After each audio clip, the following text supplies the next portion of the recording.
Okay, so this is a better lighting.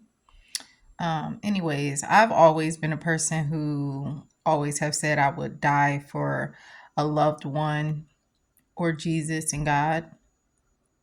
And I still say that today. And especially now, it's even more stronger when you have a disability and condition and you suffer through like pain, like extreme pain and stuff. And it's been about 3 years now suffering. And I'm at the point, I almost said this at a job that I quit at, which was Meyer.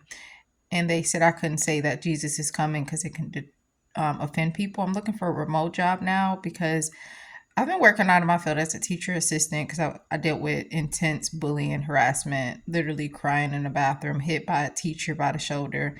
I should have transferred schools and I didn't do so publicly.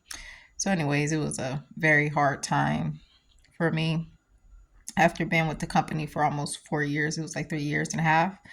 And, I wanted to retire doing that because I love working with children, kindergarten through second grade, but I worked through fifth grade from K through fifth. But like I said, I love kindergarten through second grade. Anyways, so I worked in retail for a few years and I quit that job. And like I said, I'm looking for a job remotely. But, anyways, story short, I wanted to say in the interview, like, after I said, God told me to tell you. I've been telling as many people as possible. And then I got pushed while being in pain because I stopped doing so. That Jesus has come after I've had for ruptured dreams. I wanted to say, and I don't know if I said interview. It was an interview. It was a meeting before I quit this job.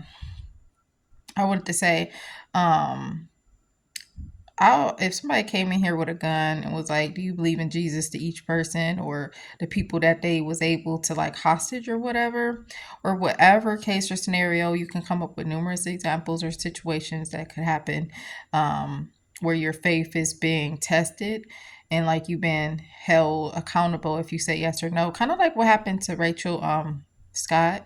The Rachel's challenge. She died she knew she was gonna die in the Columbine shooting, and she was gonna die young. We heard about that in high school. It was like freshman year. It was so sad. Um, and she was like, he was like, before he shot her, the two gunmen, forgot their names, they both committed suicide. They was like, "Do you still believe in Jesus now, or do you still love God?" They said, "Do you still love God?"